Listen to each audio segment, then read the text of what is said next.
പാലക്കാട് സർക്കാർ മോയിൻ LP സ്കൂളിൽ നിർമ്മാണം പൂർത്തിയാക്കിയ വണ്ടർലാൻഡ് കുട്ടികൾക്കായി സമർപ്പിച്ചു. സമഗ്ര ശിക്ഷ കേരളയുടെ സാമ്പത്തിക സഹായത്തോടെ സ്റ്റാർട്ട്സ് പ്രീ പ്രൈമറി പദ്ധതിയിൽ ഉൾപ്പെടുത്തിയാണ് പാലക്കാട് സർക്കാർ മോയിൻ LP സ്കൂളിൽ വണ്ടർലാൻഡ് നിർമ്മാണം പൂർത്തിയാക്കിയത്. സെന്റ് ഗോപിയൻ കമ്പനിയുടെ സഹകരണത്തോടെയാണ് നിർമ്മാണം. തദ്ദേശ സ്വയംഭരണ എക്സൈസ് വകുപ്പ് മന്ത്രി MP രാജേഷ് ഉദ്ഘാടനം നിർവഹിച്ചു.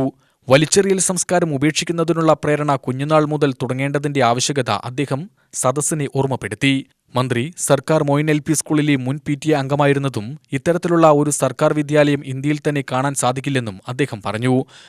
പാലക്കാടിനെ സംബന്ധിച്ച് വളരെ പ്രാധാന്യമുള്ള 2 പൊതുവിദ്യാലയങ്ങളാണ്.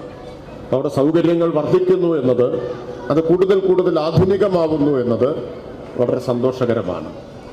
നിങ്ങൾക്ക് ഇന്ത്യയിൽ കേരളത്തിലല്ലാതെ മറ്റെവിടെയും ഇതുപോലെ ഒരു സർക്കാർ സ്കൂൾ കാണാനാവില്ല.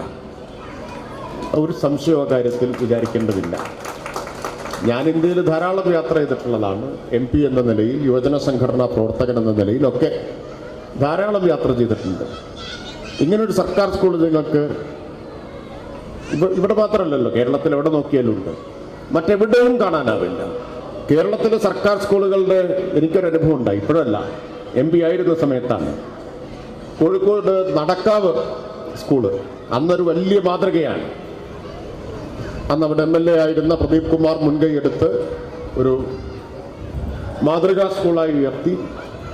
ആ സ്കൂളിൻ്റെ ഉദ്ഘാടന തലേന്ന് വന്ന ഒരു ചിത്രം, വൈദ്യുതാലങ്കാരമൊക്കെ ഉള്ള ഒരു ചിത്രം അന്ന് ട്വിറ്ററിൽ, ഇപ്പം X ആണ്, അന്ന് ട്വിറ്ററിലാണ് ഞാൻ പങ്കുവെച്ചപ്പോൾ കേരളത്തിന് പുറത്തുള്ള അനേകം പേർ വന്നിട്ട്, മുംബൈയിലും ഡൽഹിയിലും ഇന്ത്യയുടെ പല ഭാഗത്തുള്ള ആളുകൾ ഇത് തെറ്റായ ഒരു വ്യാജ ചിത്രമാണ്, ഏതോ 5 സ്റ്റാർ ഹോട്ടലിന്റെ ചിത്രമാണ്, ഇത് സ്കൂളല്ല എന്ന് പറയുണ്ടായി.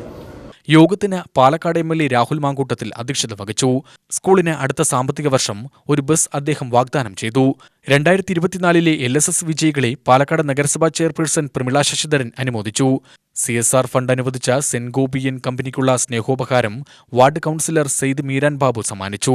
കമ്പനിയുടെ പ്രതിനിധികളായി അജിത് കുമാർ, പവിത്രൻ, സുമൻ എന്നിവർ സംബന്ധിച്ചു. സമഗ്ര ശിക്ഷ കേരളയുടെ പാലക്കാട് ജില്ലാ programme officer MR Mahesh Kumar വർണ്ണക്കൂടാരം പദ്ധതി വിശദീകരിച്ചു. AEO Ramesh Parappurath, BRC trainer Balagopalan, മുൻ headmaster Balakrishnan, PTA president M Pramod എന്നിവർ സംസാരിച്ചു. യോഗത്തിന് പ്രധാനാധ്യാപകൻ C സനോജ് സ്വാഗതവും സീനിയർ ടീച്ചർ MS ലത നന്ദിയും രേഖപ്പെടുത്തി.